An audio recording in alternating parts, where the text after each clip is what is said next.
L'association 14 est un collectif d'architectes et designers. Notre cœur d'intérêt porte sur la co-construction et le faire ensemble dans la fabrication de la ville.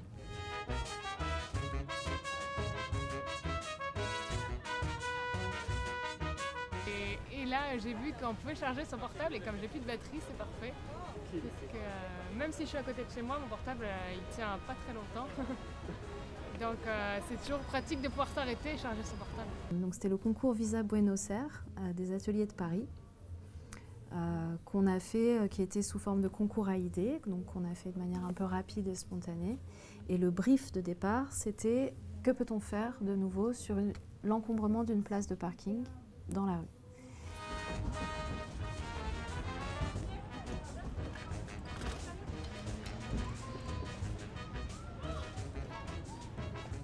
Et c'est là qu'est né le principe de Matrioshka, qui était de proposer à la fois des usages urbains dans l'espace public sur le registre de la convivialité ou du travail plus informel, et à la fois une question de production énergétique localisée. En fait, c'est un élément que l'on peut utiliser comme décor dans la ville sans problème. Il s'est très bien incrusté dans l'environnement. On pense que ça pourrait très bien remplacer un banc public, un endroit assez ouvert, qui permettrait de l'installer. Et donc je pense que ça pourrait être très intéressant effectivement dans des parcs typiquement où là on est dans un endroit très adapté sur les berges où il y a beaucoup de passages, donc les gens ça peut les intéresser de s'asseoir, de manger un petit bout au passage et en même temps de charger leur téléphone. Ça va être adapté. Il y a même une personne, je ne sais pas si j'en discutais tout à l'heure, qui est restée là toute la journée, qui a travaillé, qui admirait la vue de temps en temps et qui travaillait sur son ordinateur avec le Wi-Fi et qui était branché sur la borne. Il y a le fichier commun et il y a le téléchargement d'un dossier. À la base, Matrioshka c'était un mobilier urbain mobile, léger, et petit à petit il a commencé à gagner du poids et des formes pour répondre à des questions de résistance, de vandalisme, d'usage pour qu'il puisse rester dans l'espace public plus longtemps. La question du photovoltaïque, c'est que c'est l'instrument le plus facile à adapter à n'importe quel lieu. L'éolien, on peut l'adapter dans quelques villes, dans les lieux particuliers, dans la campagne aussi, mais le photovoltaïque, il est utile à partir du moment qu'il est exposé au soleil. Et aussi, pour l'instant, la question c'est qu'à la base, le projet il va être traqué, c'est-à-dire il va suivre le soleil au fur et à mesure que la journée il avance pour vraiment être toujours en maximum production de soleil, d'énergie. J'ai découvert l'objet en étant voisin, puisque moi-même je suis pas très loin sur le même quai.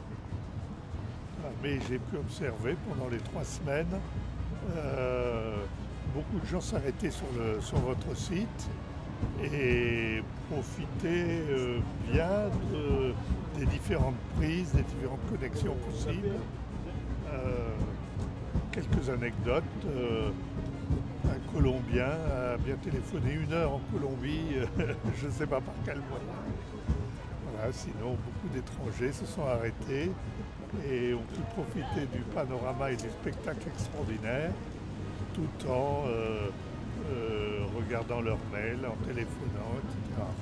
En fait, il nous semble assez évident, et au vu des expériences sur les berges de Seine, ça semble se confirmer, que l'objet n'aurait pas du tout le même impact s'il n'avait pas de table et d'assises, et que proposer simplement une conjonction table-assise avec un accès énergétique et puis, pendant qu'on y était, un hotspot Wi-Fi, ça fabrique une manière ça reconfigure la question de simplement aller charger son téléphone.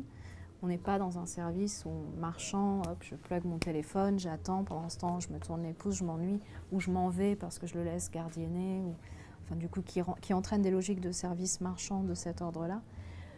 Et on est plutôt dans, en tout cas on espère, des usages un peu plus conviviaux autour de ces questions-là.